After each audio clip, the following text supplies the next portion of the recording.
Hey guys, welcome back to the channel, and today is our first video of financial fundamentals. So before we venture out into stocks and bonds and all that good stuff, we need to learn the fundamentals of finance. So I've picked 15 topics and broken it up into three sections of five. So over the next 3 weeks, we'll be looking at these topics. This is very important for our first step, which is to learn and invest in yourself. And since that's the most important thing, that's what we're going to be doing today. So let's jump right on to our first topic. Our first topic is knowing the difference between income and expenses. So income is the money that you make and expenses is the money that you spend. Simple enough, right? Well, let's take it one step further. So income can be divided into two sets of income: actively earned income and passive income. Active income is the money that you earn from going to a job or doing a side hustle. Or if I go to somebody's house and mow a lawn for 20 bucks, that's me mowing the lawn and getting it. So that's like active income. Our second type of income, which everybody's heard of, it's all over the news and people are talking about it, is passive income. Passive income is money that's earned without you actively doing something. This is money like rental income or dividends from stocks or royalties, and this money keeps coming in without you having to actively do that. So these are the two types of income. Now on to expenses. There are many different types of expenses, and the biggest crucial thing is to know the difference between wants and needs. So wants are something that, like all the nicer, finer things in life, lavish things, compared to stuff that you need, like basic necessities. If your expenses ever go above your income, so if you're just swiping the credit card at all the stores without really keeping track of it, there the problem starts. So you always want to make sure that you're generating enough income to cover your expenses and still have money left over to save, which we will cover in our next topic. Our second topic is assets versus liability.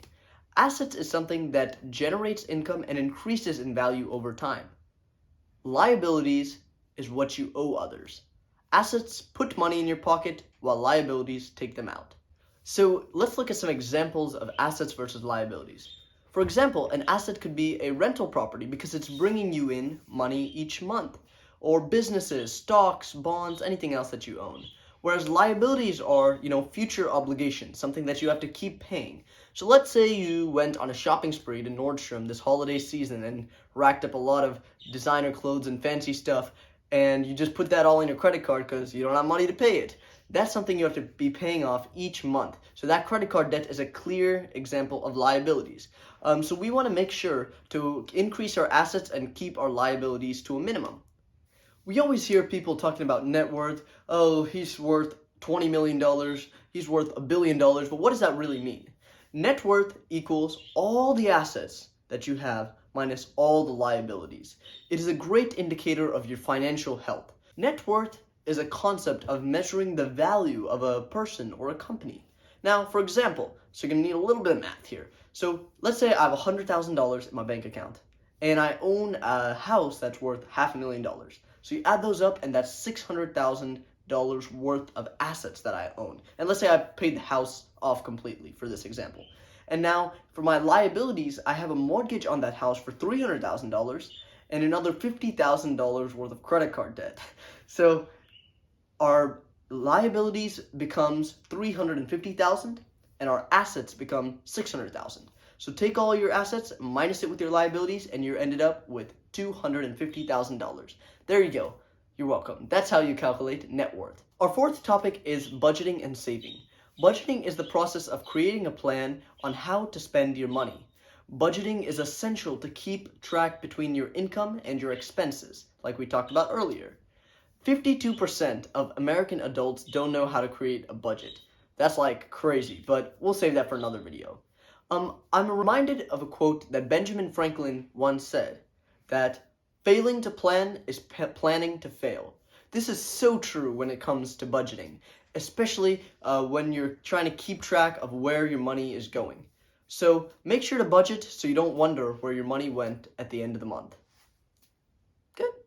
Alright guys, our fifth and final topic for the day is risk versus reward. Risk is the chance of losing money, while reward is the chance of gaining money. So for all situations, you need to carefully evaluate the risk and the reward. So, for example, let's say I have $100,000.